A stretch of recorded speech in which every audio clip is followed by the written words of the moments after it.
Good morning, everyone. At least it's morning here in Bali. I hope you're well.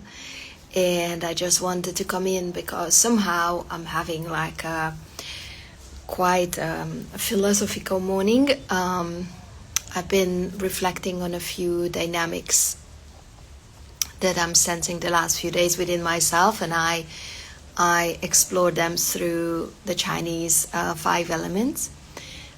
Really trying to understand even deeper what moves behind it and seeing similarities.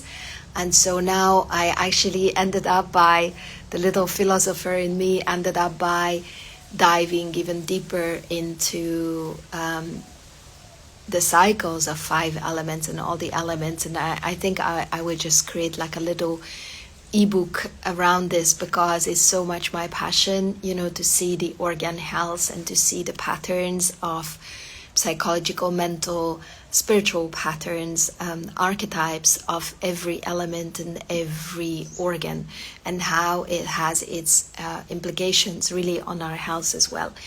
But what I want to talk about today, this is the frame where one thing kept coming back to my mind, and I really want to address this because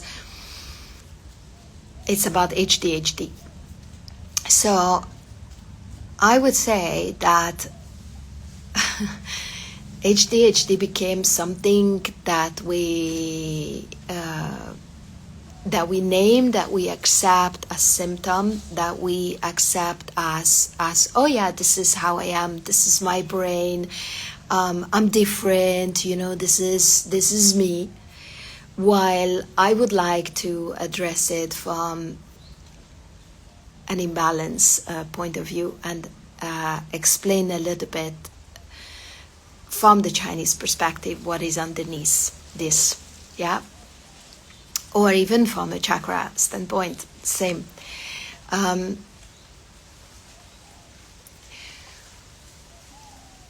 While ADHD can seem to be as a gift in terms of creativity, right? We say that someone has a lot going on and a lot of ideas and a lot of, different things running at the same time. And yes, we can say it's Vata imbalance, a lot of movement, right? A lot of movement. And you can say, yes, I have a difficulty in focusing and I have so many ideas and so many different things coming. And this is just it, right? A lot of people take medications nowadays for it. I would say just remember that you've not been always like that. So of course you could say there are very practical things that lead to this, right? The overstimulation of the mind, right? That if the mind gets a lot of information all the time from your screens, from your computers, from the world around you, we get like huge amount of information, and your mind is actually getting stressed in processing all that, right? Why is it getting stressed? Not because it's just too much, but because there is an underlying pattern as well, right? Why are you scrolling?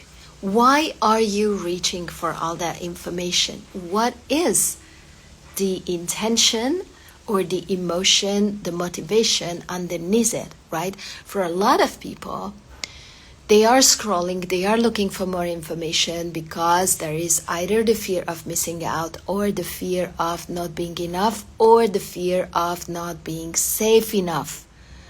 Right? So this is underneath a lack of safety. That's earth element. The lack of safety actually is linked to our brain, right? Because our brain is a tool to provide safety on the existential level. So what is one way of providing safety is gathering information, right? Or keeping your sensors open all the time to sense your environment. Where is the threat coming from, right? People who say I'm hypersensitive, I'm hypersensitive to things, I feel a lot. I know about myself. I'm having like an extraordinary sensitivity that I can use in my clients' sessions. Like I do believe that how I can sense people when we work together is really extraordinary. I never thought I'm going to be able to sense so much. But of course it's practice and so on. But I would say like this capacity has been developed subconsciously in my childhood while I lived in an unsafe environment, right? Where every day I had to scan the people around me, whether they are in a good mood, whether they are here, in which state my father is coming home. Is he going to be in a bad mood? Is he going to, be aggressive? Is he going to be depressed? How is my mother coming home? Is they going to fight? There was such a war zone that I grew up in that my brain developed just like in a war zone, right? If people grow up in war zone, you will have this hyper vigilance, right? So constantly looking for information, for things to scan, how to make this safe for you, right? So for those of you who have ADHD or you think you have that, I would first invite you to look at this, your own safety. So do you have an issue with safety? That's scanning one, right? So you will have your brain constantly scanning, constantly processing information. That's a lot for the brain. So the cure for your ADHD will be how to settle in a safe space inside of you, right? And that can be through internal work, like somatic practices, that can be through trauma integration, that can be through like gentle yoga practices that I teach as well. And we have seen incredible results. And me on my own, transformation, the somatic, trauma-sensitive somatic yin that I'm practicing, that I developed and then I teach, has been for me like incredibly healing. But I want to say one more thing.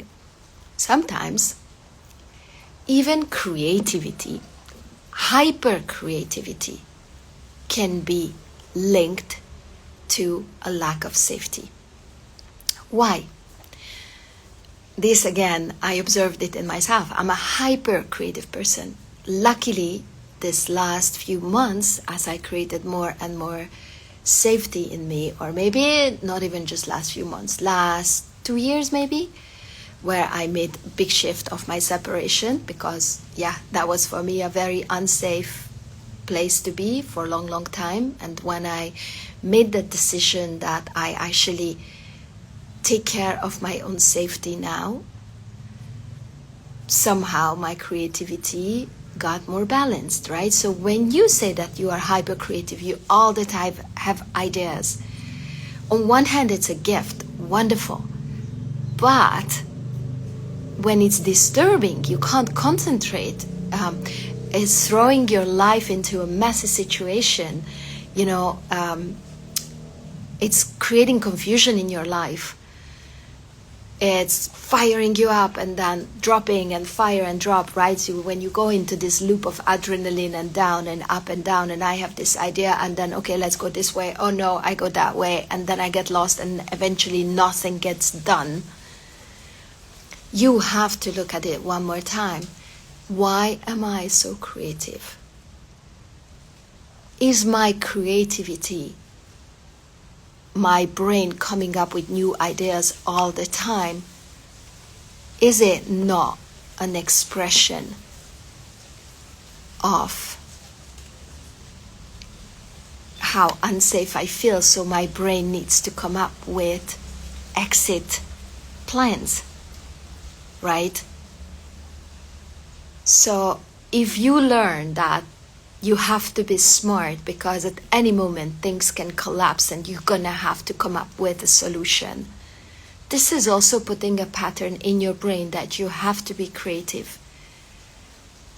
And at some point you teach this to your brain, or life teaches this to your brain. This is your technique of survival that you adopt. Oh, no matter what's happening, I will be able to come up with something, right? But then when it's becoming a constant state of being, that I'm constantly having ideas even when I just want to sit down and enjoy my day, and actually it keeps me from going deeper with my life, deeper with what I already have, right? That's earth element. Enjoying, grounding what I already have, making it all beautiful what I already have. If I constantly have spinning new ideas and this and that, then it just means like, okay, again, you're not having ADHD, you are not over creative, you have an issue of safety. Okay? So if you address your inner safety issue, everything will calm down. And this might be a tough one, how to restore inner safety issue.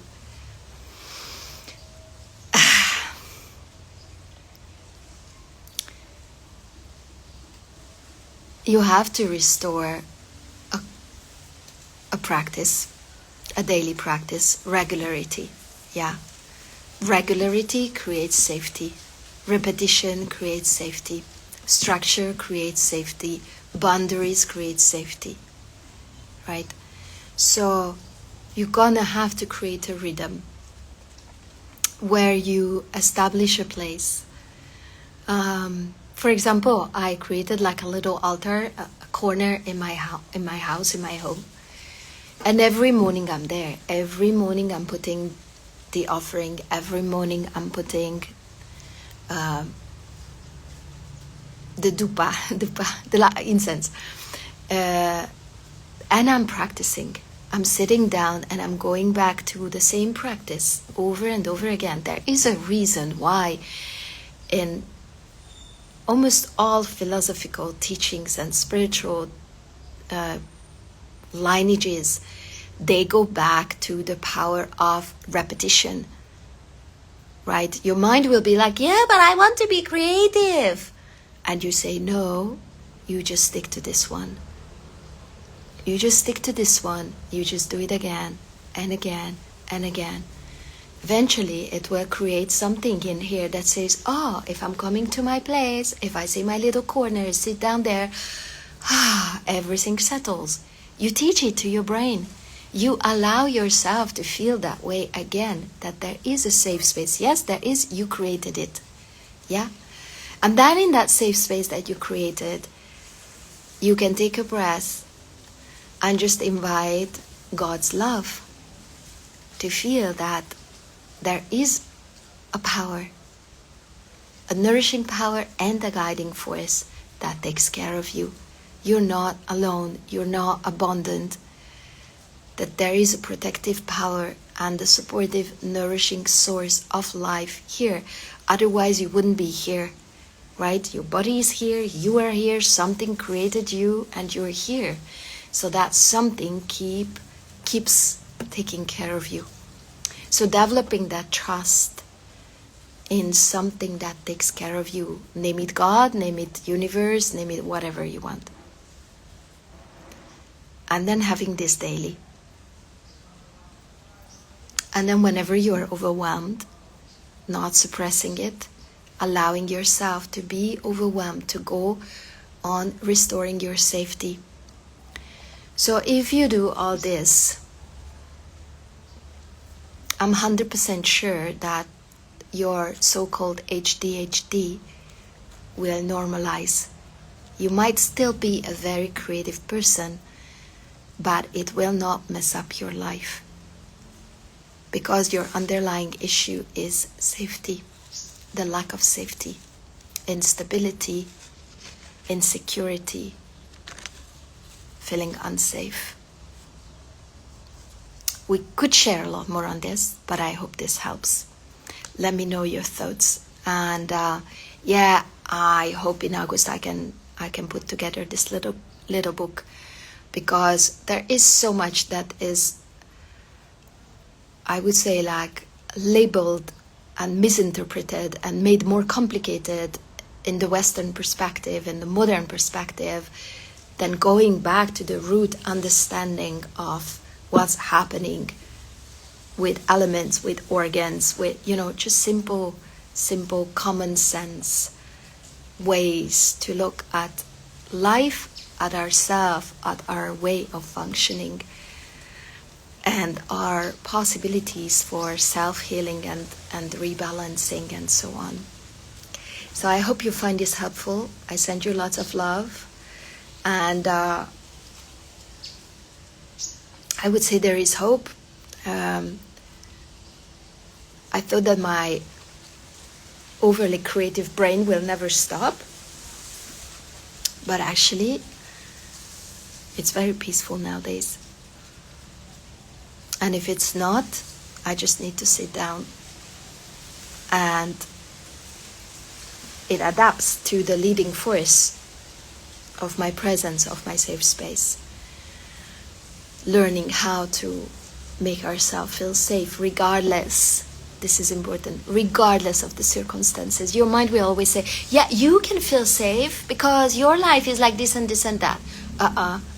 It's not about that. It's not about that. Safety is not dependent on outer circumstances. It's inner story. And we all have things that might have felt like very, very unsafe, and that stays with us unless we work with it in such a way. Okay, enough said. I wish you a wonderful, safe, loving, nourishing weekend. Namaste. Blessings from Bali.